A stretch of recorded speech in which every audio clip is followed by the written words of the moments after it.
Hello student, निशान digital platform में आपका स्वागत है।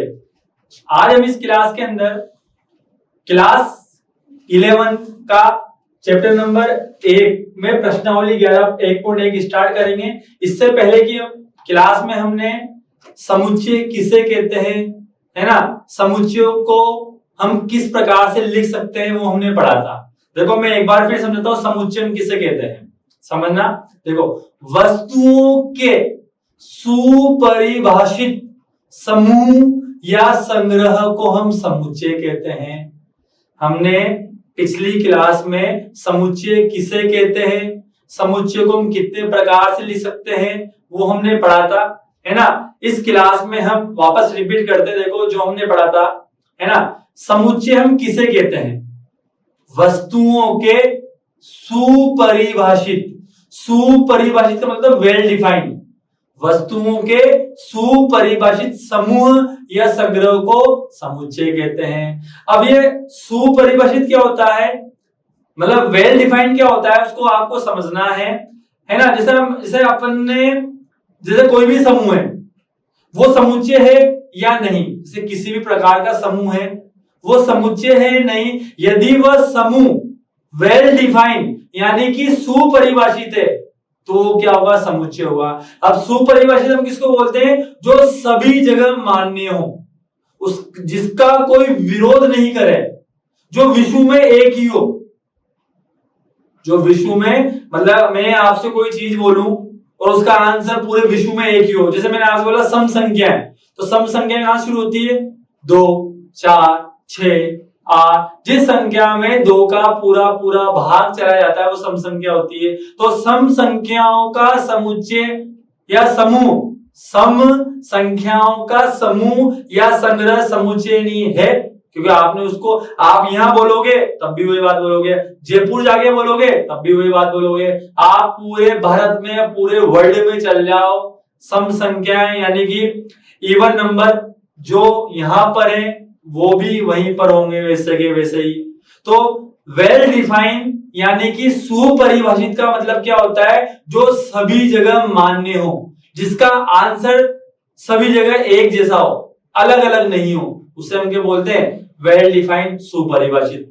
समझ में आ गया, हम समुच्चय किसे कहेंगे, है ना, वस्तुओं के सुपरिभाषित यानी कि वेल डिफाइंड समूह या संग्रह को हम समुच्चय कहते हैं, ये हमने पढ़ा था, है ना। समुच्चय को हम किससे व्यक्त करते हैं, अंग्रेजी वर्णमाला के बड़े अक्षरों से व्यक्त करते हैं। किससे व्यक्त करते हैं, अंग्रेजी वर्णमाला के बड़े अक्षरों से व्यक्त करते हैं।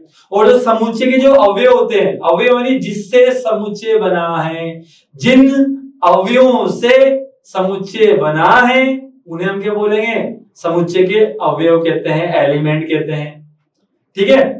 और समुच्चय के अवयव को हम अंग्रेजी वर्णमाला के छोटे अक्षरों से क्या करते हैं, हम व्यक्त करते हैं। और हमने ये भी पढ़ा था लास्ट क्लास में कि समुच्चय को हम 2 प्रकार से लिख सकते हैं, एक तो समुच्चय को रोस्टर रूप में लिख सकते हैं और एक समुच्चय निर्माण विधि यानी कि सेट बिल्डर फॉर्म। रोस्टर रूप को रोस्टर रूप भी बोलेंगे इंग्लिश में, हिंदी में। और जो एक होता है समुच्चय निर्माण विधि, वो क्या होता है, सेट बिल्डर फॉर्म। हम जानते हैं, मैंने आपको पिछले क्लास में पढ़ाया था, मतलब रोस्टर रूप में तो हम क्या करते हैं, मजले कोष्टक में क्या करते हैं, मजले कोष्टक में, है ना। जैसे मजला कोष्टक है, जैसे अपन ने कोई मजला कोष्टक बनाया है, यहां मैंने कोई मजला कोष्टक बनाया, ये मजला कोष्टक है ना। तो रोस्टर रूप में हम क्या करेंगे, मजले कोष्टक में, है ना, एक डिजिट को यानी कि एक अक्षर को यानी एक अंक को हम एक बार लिखते हैं। यदि आपको कोई भी समुच्चय दे रखा है और उसको रोस्टर रूप में लिखना है तो हम कैसे लिखते हैं, मजले कोष्टक में एक अक्षर को हम एक बार लिखेंगे, बीच में कोमा लगाएंगे, है ना। और सेट बिल्डर फॉर्म में आपको पता है, सेट बिल्डर फॉर्म में हम क्या एक लाइन के रूप में लिख सकते हैं। किसके रूप में लिखते हैं, एक लाइन के रूप में लिखेंगे। तो अभी आपको सब समझ में आएगा। हम स्टार्ट करते हैं, क्वेश्चन देखो, समझना ध्यान से। पहला क्वेश्चन क्या है, देखो समझना, निम्नलिखित में कौन से समुच्चय हैं, अपने उत्तर का औचित्य बताइए। आपको ये क्वेश्चन दे रखे हैं, ये हमें बताना है ये समुच्चय है या नहीं। अब आपको परिभाषा समझाई थी ना, समुच्चय किसे बोलते हैं? वस्तुओं के सुपरिभाषित समूह या संग्रह को हम क्या बोलते हैं? समुच्चय कहते हैं, है ना।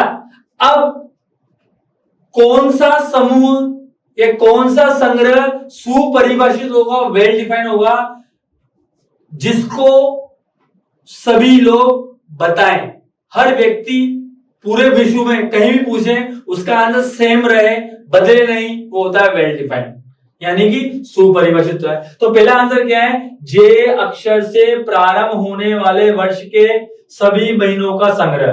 अब हमें पता है ना, हमारे पास एक वर्ष में 12 महीने होते हैं, है ना। कौन से महीने जे से शुरू होते हैं वो बताना है हमें। अब जे अक्षर से प्रारंभ होने वाले वर्ष के सभी महीनों का समूह या संग्रह, समुच्चय नहीं है। अब आप बताओ, देखो जे अक्षर से कौन कौन से महीने प्रारंभ होते हैं? जनवरी जे से शुरू होता है, फिर फरवरी नहीं, मार्च, अप्रैल, मई, जून, एक तो जनवरी और एक जून, और फिर जुलाई, मतलब 3 महीने ऐसे हैं जो जे से प्रारंभ होंगे।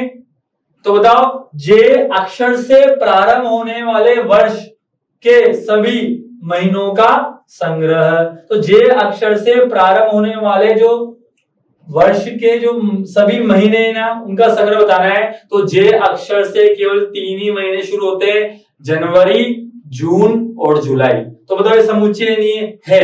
आप कहीं भी पूछ लो, पूरे विश्व में कहीं भी जाके पूछ लो आप, जे अक्षर से केवल 3 ही महीने शुरू होते हैं, कौन कौन से? जनवरी और जून और जुलाई। यानी कि जे अक्षर से प्रारंभ होने वाले जो महीने हैं उनका संग्रह समूह क्या है? सुपरिभाषित है, उसको हम आसानी से बता सकते हैं। मतलब जिस संग्रह समूह को हम आसानी से बता सकें और जो सभी जगह मान्य हो, वो क्या होगा? वेल डिफाइंड होगा, वो क्या होगा? सुपरिभाषित होगा। तो हम पहले देखो, हम इसके आंसर देखो नोट पे लिखते हैं हम। देखो देखो प्रश्नावली कौन सी स्टार्ट कर रहे हैं हम? देखो प्रश्नावली 1.1, ठीक है। क्लास कौन सी? 11, ठीक है। पहला क्वेश्चन देखो, हमारे पहले का पहला क्वेश्चन क्या है? पहला क्वेश्चन हमारे पास देखो ये है, जे अक्षर से प्रारंभ होने वाले वर्ष के सभी महीनों का समूह, ठीक है। तो जे अक्षर से कौन कौन से महीने प्रारंभ होते हैं? देखो जे अक्षर से प्रारंभ होने वाले महीनों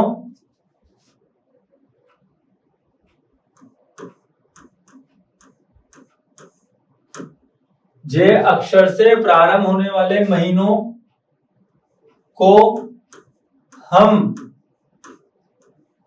आसानी से बता सकते हैं,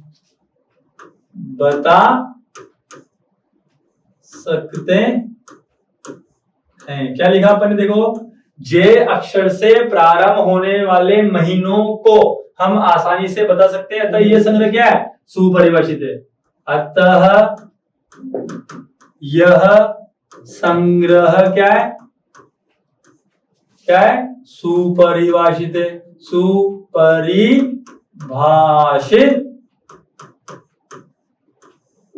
है, इसलिए क्या है ना, इसलिए यह क्या है?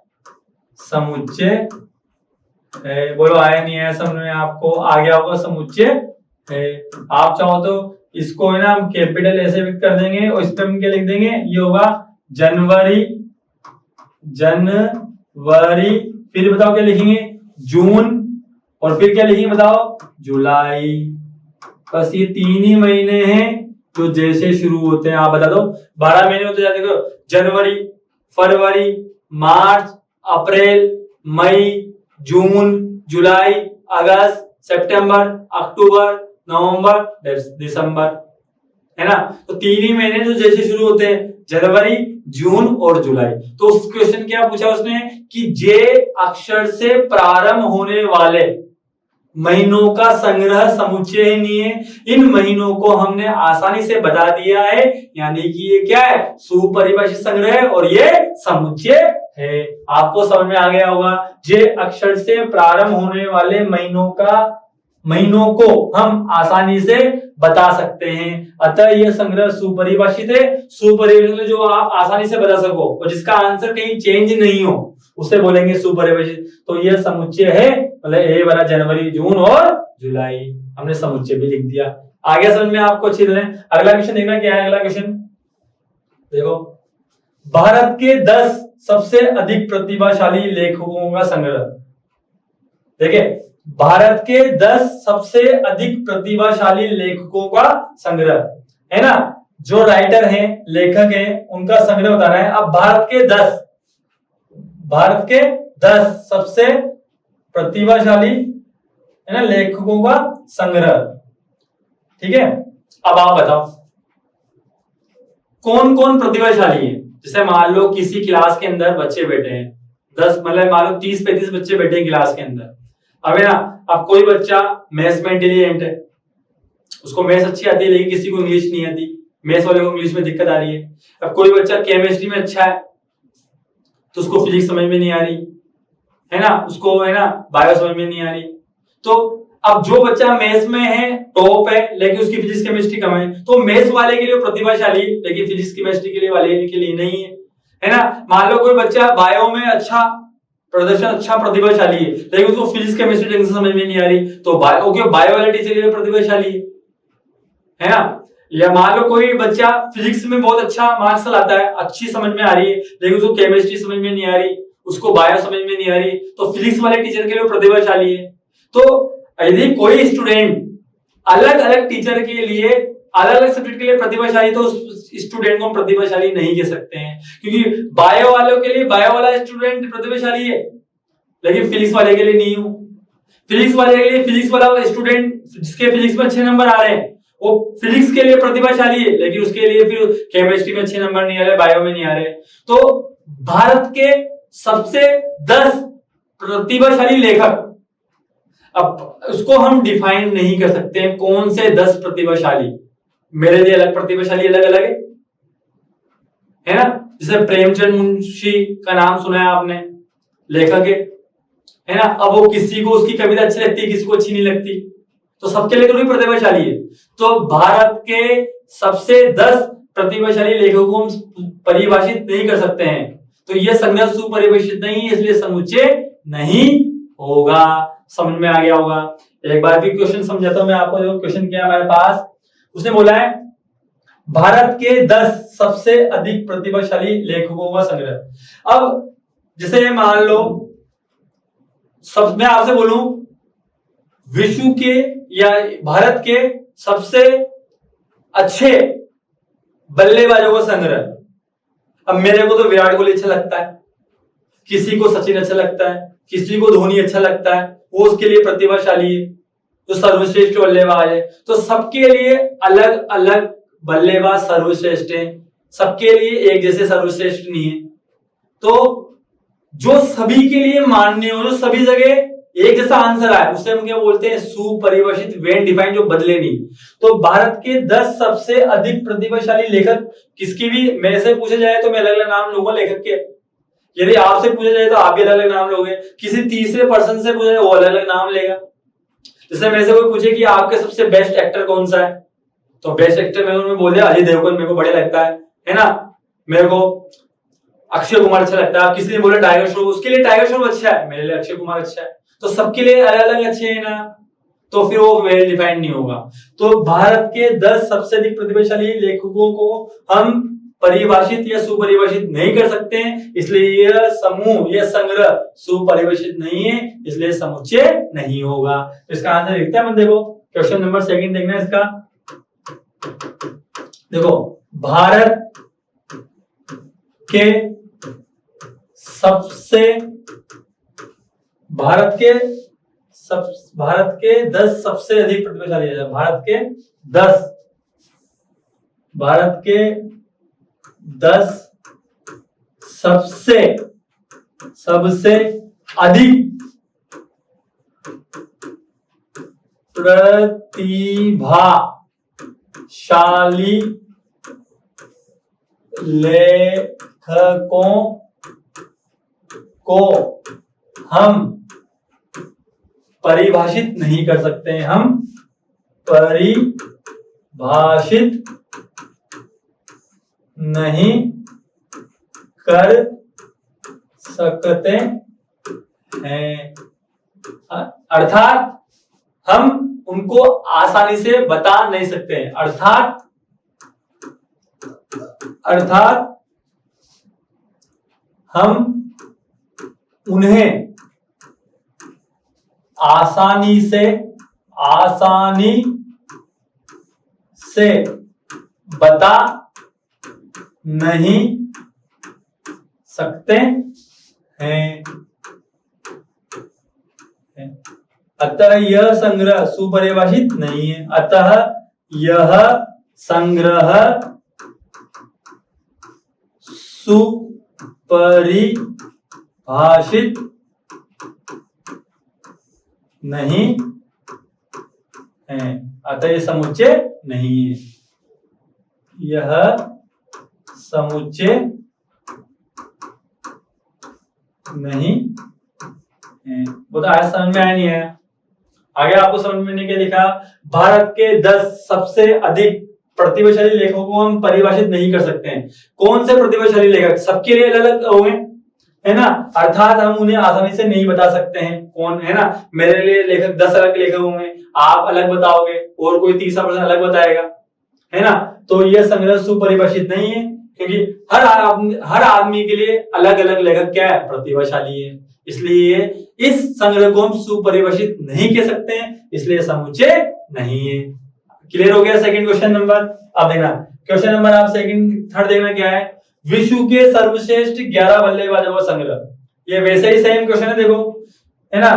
अब देखो, विश्व के सर्वश्रेष्ठ, अब आप बताओ विश्व के सर्वश्रेष्ठ 11 बल्लेबाज। मेरे से कोई पूछे कि आप 11 बल्लेबाजों का नाम बताओ, तो मैं 11 बल्लेबाजों के नाम मेरे हिसाब से अलग बताऊंगा कि मेरे को तो विराट कोहली अच्छा लगता है ना, मेरे को ऋषभ पंत अच्छा लगता है ना, मेरे को दूसरी टीम में मान लो जोस बटलर अच्छा लगता है। तो सबके लिए अलग अलग सर्वश्रेष्ठ बल्लेबाज हैं। तो हम विश्व के सर्वश्रेष्ठ 10 बल्लेबाजों को हम परिभाषित नहीं कर सकते हैं, यानी यह संग्रह सुपरिभाषित नहीं है, इसलिए ये भी क्या है? समुच्चय नहीं है। समझ में आया नहीं है आपको? देखो हम क्या लिखेंगे क्वेश्चन नंबर 3 देखना। देखो, विश्व के, है ना, विश्व के क्या सर्वश्रेष्ठ 11, देखो विश्व के सर्वश्रेष्ठ 11 बल्लेबाजों, 12 बल्लेबाज है ना, बल्लेबाजों, विश्व के सर्वश्रेष्ठ 11 बल्लेबाजों को हम आसानी से नहीं बता सकते हैं। क्या लिखा अपन ने? विश्व के सर्वश्रेष्ठ 11 बल्लेबाजों को हम आसानी से नहीं बता सकते हैं। विश्व की बात कर रहे हैं यहाँ पे। अब जैसे पाकिस्तान में कोई क्रिकेटर है तो पाकिस्तान उनके लिए वो बल्लेबाज सर्वश्रेष्ठ है, अपने भारत में कोई बल्लेबाज है तो अपने लिए वो सर्वश्रेष्ठ है, लेकिन सभी जगह सर्वश्रेष्ठ थोड़ी हो चीज, है ना। तो विश्व के सर्वश्रेष्ठ 11 बल्लेबाजों को हम आसानी से नहीं बता सकते हैं, अतः ये संग्रह सुपरिभाषित नहीं है। यह संग्रह सुपरिभाषित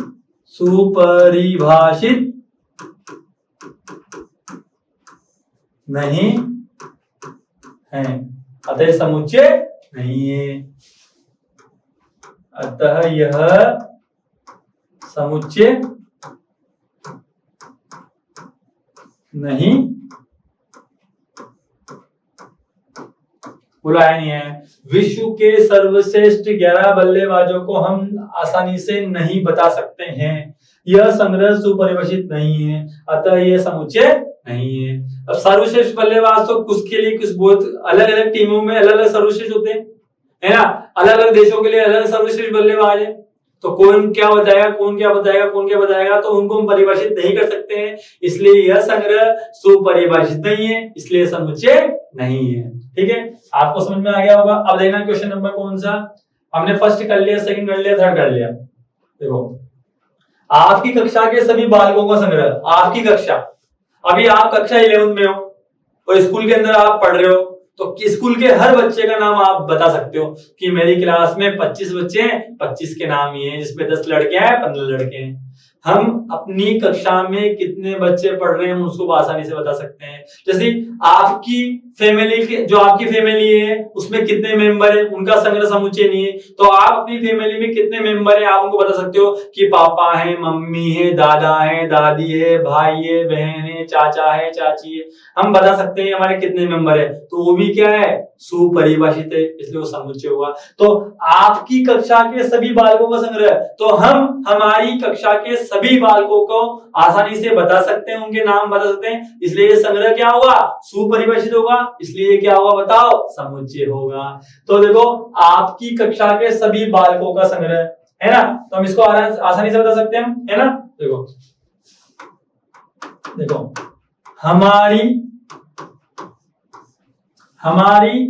कक्षा के सभी बालकों को, हमारी कक्षा के सभी बालकों को हम आसानी से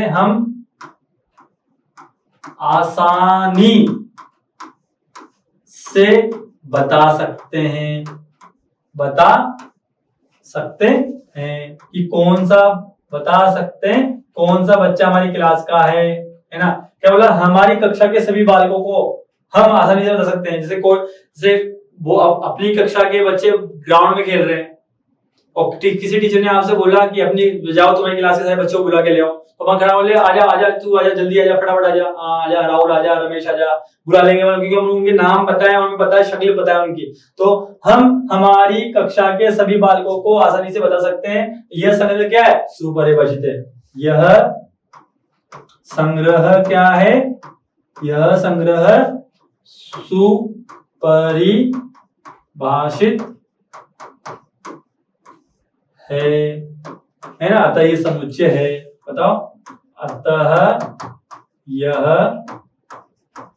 समुच्चय है, बुराई नहीं है, अतः यह समुच्चय है ना। मैं आपसे बोलूं, आपके मकान में कमरों की संख्या का जो कमरों की संख्या है उसको संग्रह समुच्चय नहीं है। आप बता सकते हो कि हमारे मकान में 10 कमरे, बता दिया आपने, तो ये समुच्चय है ना।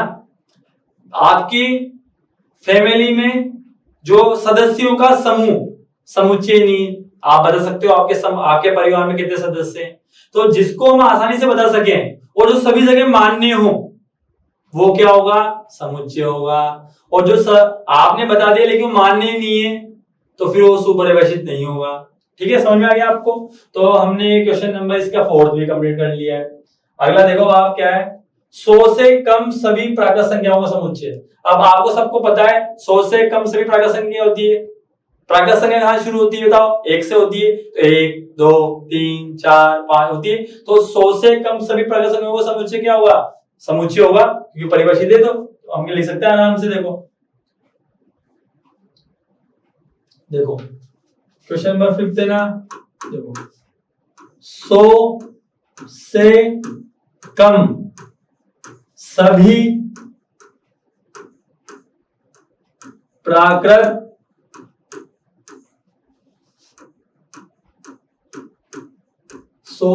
सभी प्राकृत संख्याओं, क्या बोला, 100 से कम सभी प्राकृत संख्याओं का संग्रह क्या है, सुपरिभाषित है, सुपरिभाषित है ना। तो प्राकृत संख्या को किससे व्यक्त करते हैं, n से, तो इसका समुच्चय हम लिख दें 1 2 3 4, कहां तक 99, 100 से कम, 100 से कम ये होगा, तो ये क्या है, समुच्चय है। देखो 100 से कम सभी प्राकृत संख्याओं का संग्रह सुपरिभाषित है। क्योंकि आप कहीं भी पूछ लो पूरे विश्व में नेचुरल नंबर के बारे में, सारे बच्चे एक ही आंसर देंगे, ठीक है। तो ये सुपरिभाषित है, यानी ये क्या है, समुच्चय है ना। ये क्या, अतः ये समुच्चय, अतः यह क्या है, समुच्चय है, समुच्चय है। बोलो आए नहीं है सब में, अतः ये क्या है, समुच्चय है, ठीक है। अगला देखो आप क्या है, लेखक प्रेमचंद द्वारा लिखित उपन्यासों का संग्रह।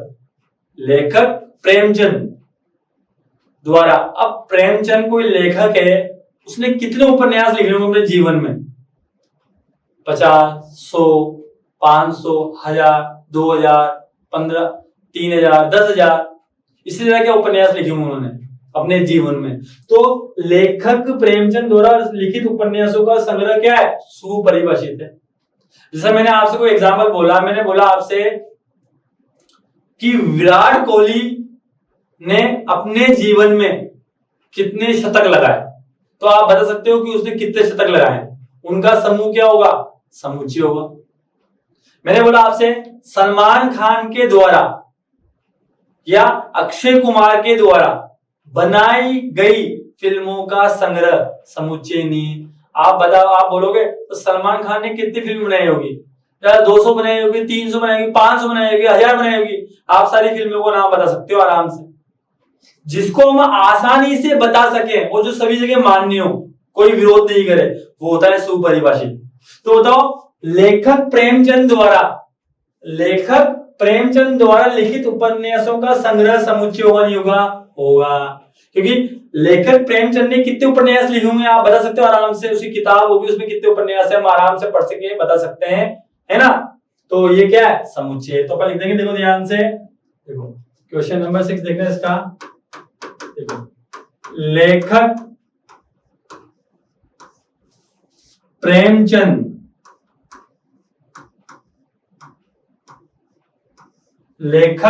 प्रेमचंद द्वारा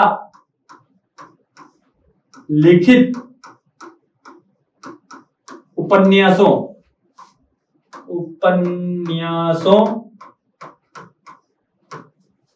का संग्रह क्या है, सुपरिभाषित है, सुपरिभाषित है। इसको आप, अतः ये क्या है, अतः यह समुच्चय है, अतः यह क्या है, समुच्चय है ना।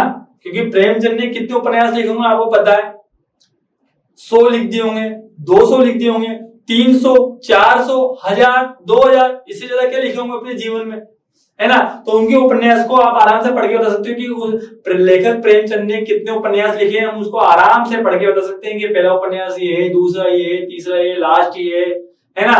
तो हम आसानी से बता सकते हैं, है ना। तो ये क्या है, समुच्चय है। आगे समझ में आपको, सभी समपूर्णांकों का संग्रह, सभी समपूर्णांकों को भी सब बता सकते, समपूर्णांक आप बता सकते हो जिसमें 2 का पूरा पूरा भाग चला जाए, है ना। देखो सभी समपूर्णांक, देखो अपन ये लिख देते हैं, अपन ये गलत तो नहीं लिखा है, नंबर गलत तो नहीं डाले, देखो first, second, third, fourth, fifth, sixth और ये 7 है। देखो सभी समपूर्णांक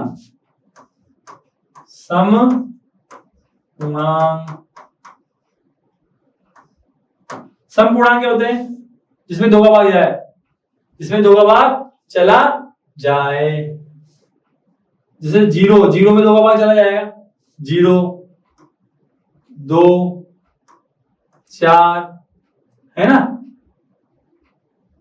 सम पूर्णांक प्लस में भी होते हैं और माइनस में भी होते हैं।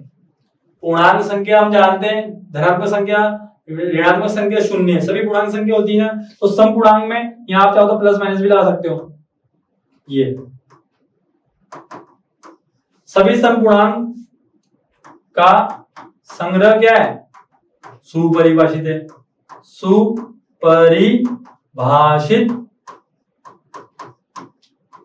है। अतः ये क्या है? समुच्चय है। अतः ये क्या है? अतः यह समुच्चय है। ठीक है, तो देखो अपने यहाँ 7 क्वेश्चन हुआ, यहाँ पे कितने? 7 ही, 2 और बचे हैं। इस अध्याय में आने वाले प्रश्नों का संग्रह। इस अध्याय में जो पहला चैप्टर है उसमें कितने क्वेश्चन होंगे आप आराम से अपनी बुक में देखकर बता सकते हैं इसमें कितने क्वेश्चन है, कितने प्रश्न है। तो इस अध्याय में आने वाले सभी संग्रह प्रश्नों का संग्रह क्या है? सुपरिभाषित है। आप बता सकते हो कि पहला क्वेश्चन ये, दूसरा ये, 1.1 में इतने क्वेश्चन है, 1.2 में इतने क्वेश्चन है, 1.3 में इतने क्वेश्चन है, विविध में इतने क्वेश्चन है, यानी इस पहले चैप्टर में कितने क्वेश्चन है हम बता सकते हैं देखकर आराम से।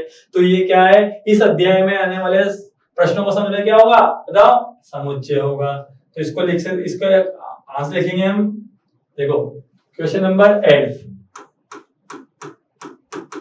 देखो इस अध्याय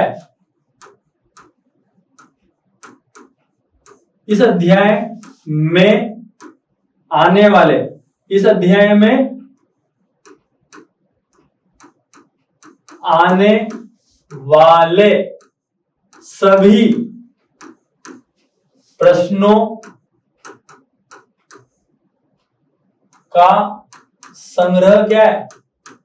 सुपरिभाषित है। सुपरिभाषित है नहीं? बताओ, सुपरिभाषित है। इस अध्याय में आने वाले सभी प्रश्नों का संग्रह क्या है? बताओ, सुपरिभाषित है। अतः ये क्या होगा? समुच्चय होगा। हम बता सकते हैं कौन सा क्वेश्चन कहां पे है। अतः यह क्या है? अतः यह समुच्चय है। लास्ट और बच रहा है क्वेश्चन नंबर 9 क्या है? देखो, विश्व के सबसे अधिक, ये गलत लिखा हुआ है, ये अधिक लिखना, अधिक, ठीक है। विश्व के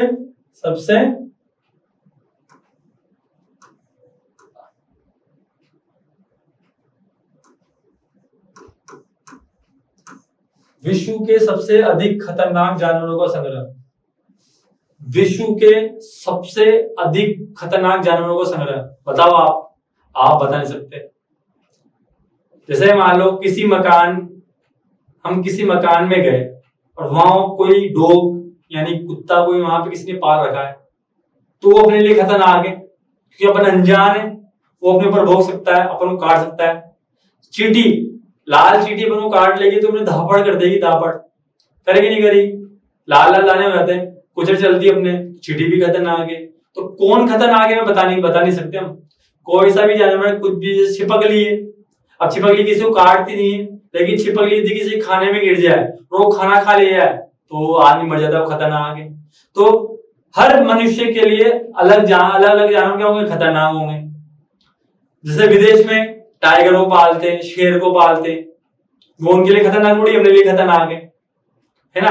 तो विश्व के सबसे अधिक खतरनाक जानवरों को हम परिभाषित नहीं कर सकते हैं, तो ये फिर क्या है? समुच्चय नहीं है ना। तो क्वेश्चन नंबर 9 क्या है? देखो, विश्व के सबसे अधिक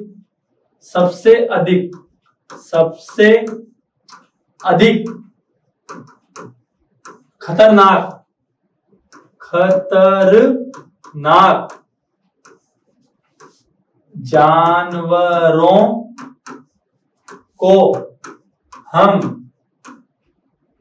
को हम परिभाषित नहीं कर सकते हैं। परिभाषित कि कौन सा जानवर किसके लिए खतरनाक है हम कह नहीं सकते। हम रोड पे जा रहे हैं और गाय ने या बैल ने, अपन अखबार में पढ़ते हैं बहुत सारी खबरें कि किसी सांड ने एक व्यक्ति को मार दिया और आदमी मर गया, तो खतरनाक हो गया उसके लिए। तो कोई सा भी जानवर किसी के लिए भी खतरनाक हो सकता है, हम नहीं बता सकते कि कौन सा जानवर खतरनाक है ना। तो विश्व के सबसे अधिक खतरनाक जानवरों को हम परिभाषित नहीं कर सकते हैं, परिभाषित नहीं कर सकते हैं। अतः यह संग्रह क्या है, सुपरिभाषित नहीं है। अतः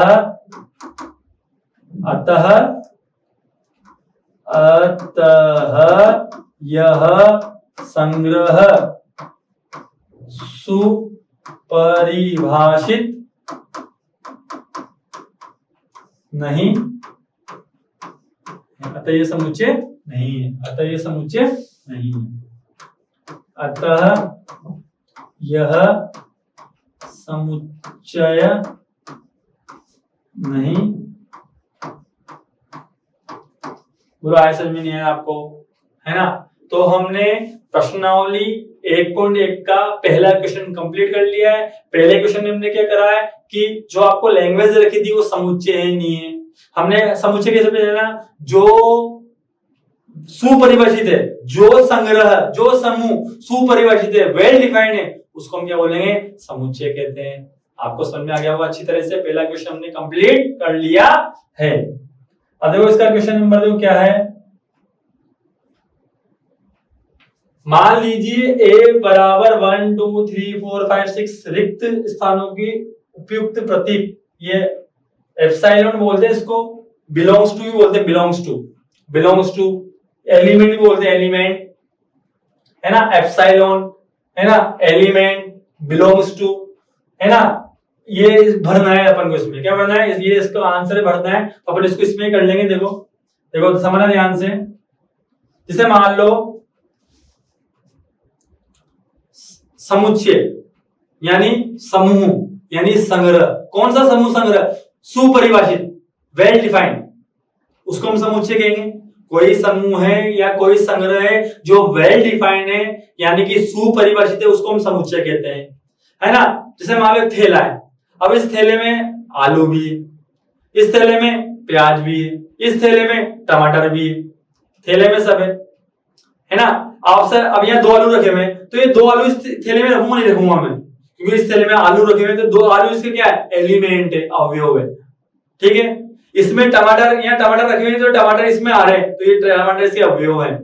अब मैंने बोले यहाँ बोले करेले, अब करेले इस थैले में है ही नहीं, इस थैले में केवल आलू है, टमाटर, प्याज है। अब करेले इस थैले का एलिमेंट यानी अवयव नहीं है। तो जो अवयव होता है उसको हम एलिमेंट यानी बिलोंग्स टू भी पढ़ते हैं, एलिमेंट बोल दो, एप्सिलॉन बोल दो, कुछ भी बोल दो। अब आप देखो ये समुच्चय ए है, मान लीजिए समुच्चय ए है, इस ए में 1 2 3 4 5 6 अवयव, कितने अवयव, 6। अब है ना, आपसे पूछ रहा है कि 5 इस ए में आ रहा है नहीं आ रहा, मतलब 5 समुच्चय ए का अवयव है या नहीं है, बस आपको पहचानना है।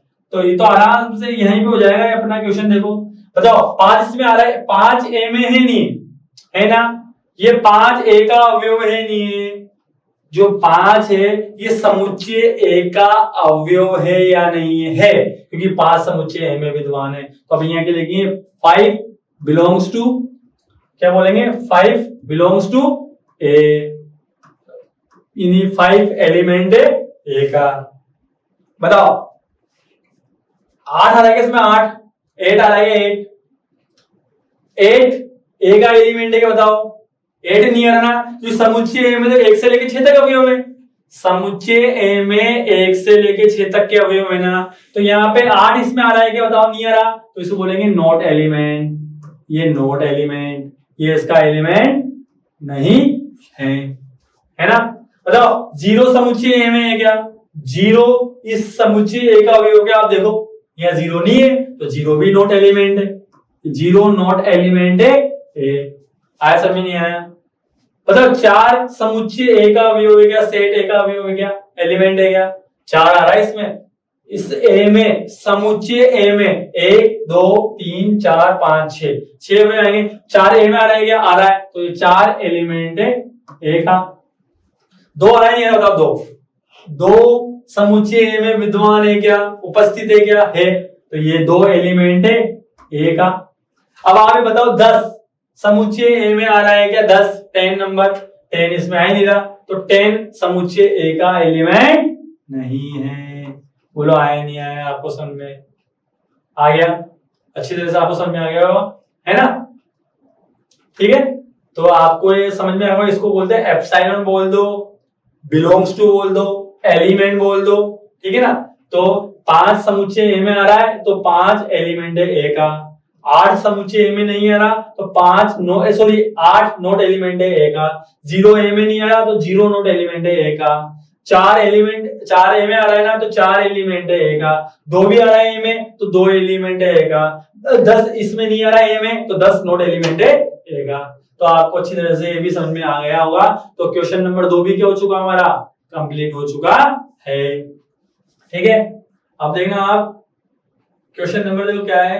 निम्नलिखित समुच्चयों को रोस्टर रूप में लिखिए। किसमें लिखना है? रोस्टर रूप में। अब आपको समझाया था मैंने, जब आपको थ्योरी समझाई थी कि रोस्टर रूप में हम कैसे लिखते हैं।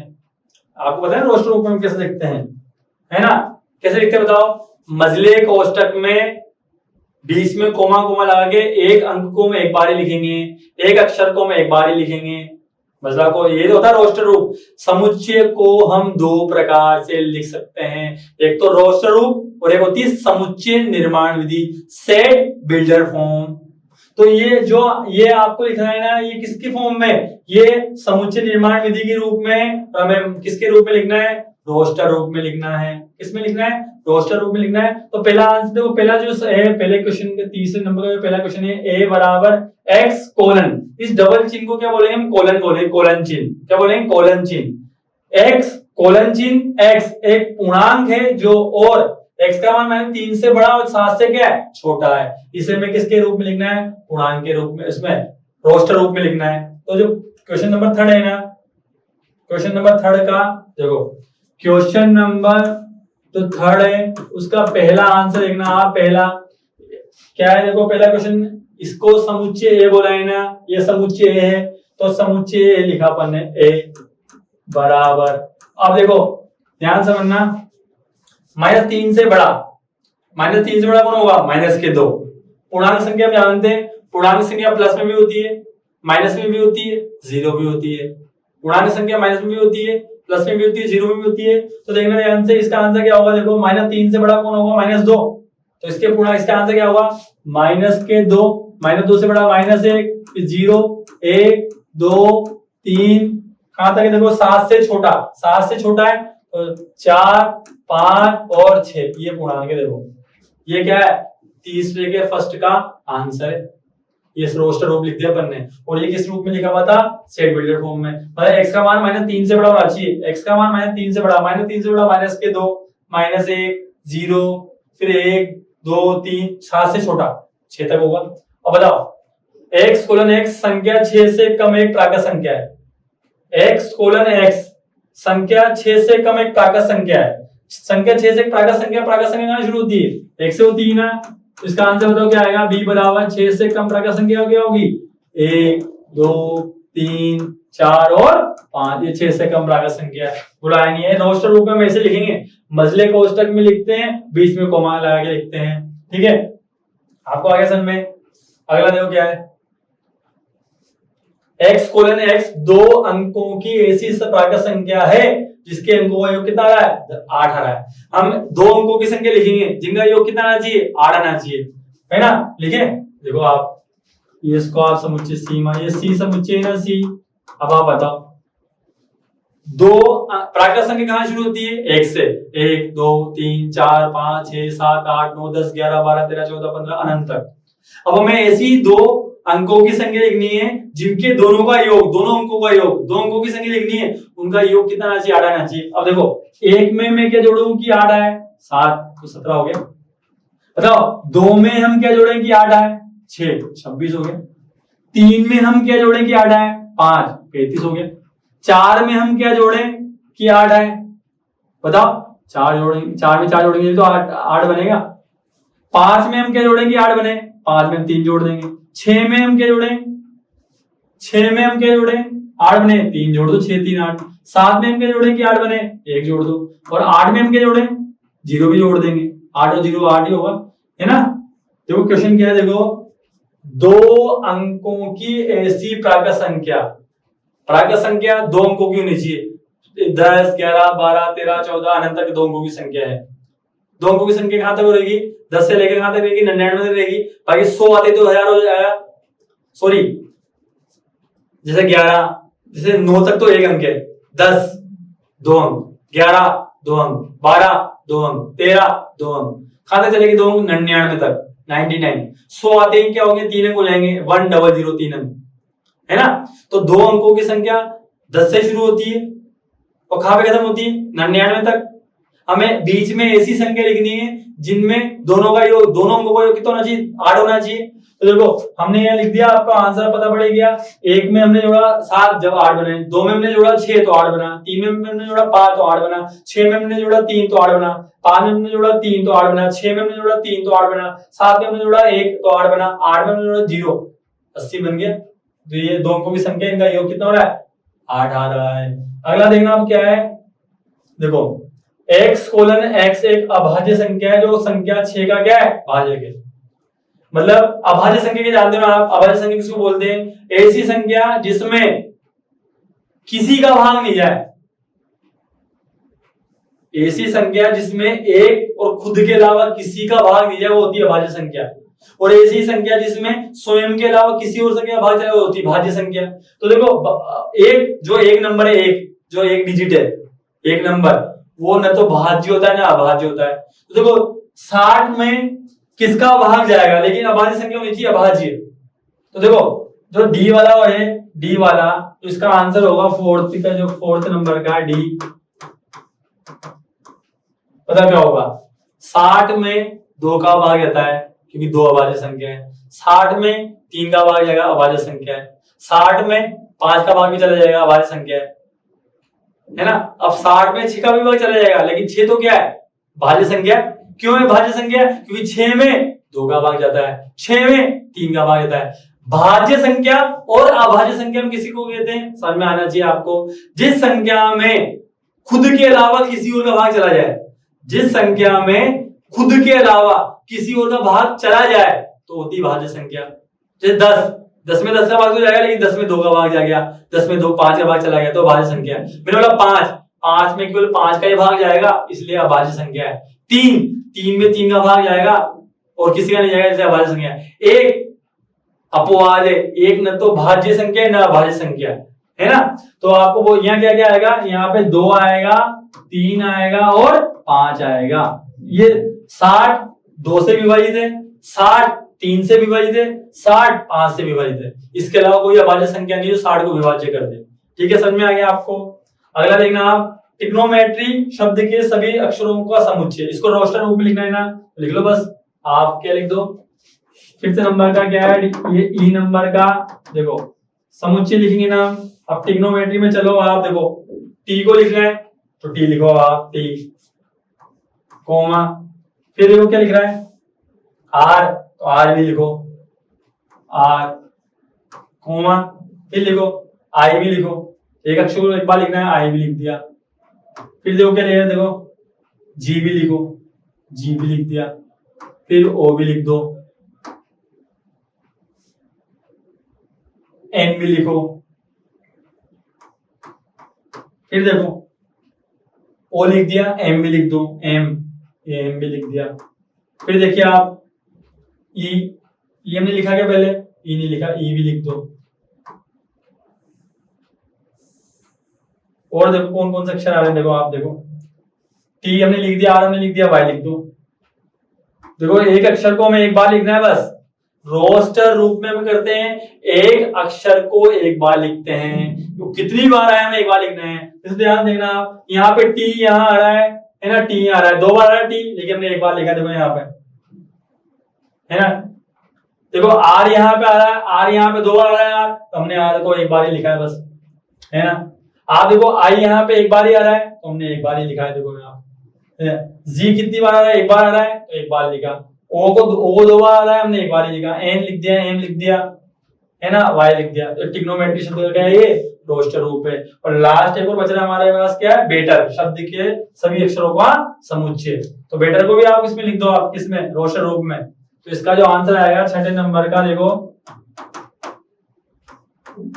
ये लिख दो, बताओ कौन कौन सा अक्षर है यहाँ? बी आएगा, ई आएगा, टी आएगा और आर आएगा। बी ई टी आर, यहाँ आएगा बी आएगा, ई आएगा, टी आएगा और आर आएगा। बस ये रोस्टर रूप हो गया इसका, है ना। यहाँ पे बी लिख दिया, ई 2 बार है हमने एक बार लिखा, टी 2 बार हमने एक बार लिखा, बी और आर एक बार हमने एक बार लिखा, है ना। तो रोस्टर रूप में केवल हम एक अक्षर को एक बार लिखते हैं, बीच में कोमा लगाते हैं, ठीक है। तो आपका ये वाला क्वेश्चन भी हो चुका है, कंप्लीट हो चुका है ना। अब हम जो क्वेश्चन नंबर 4 है इसको हम नेक्स्ट क्लास में स्टार्ट करेंगे। आप लोग इसी प्रकार निशान के साथ जुड़े रहिए, निशान है तो सफलता निश्चित है। धन्यवाद।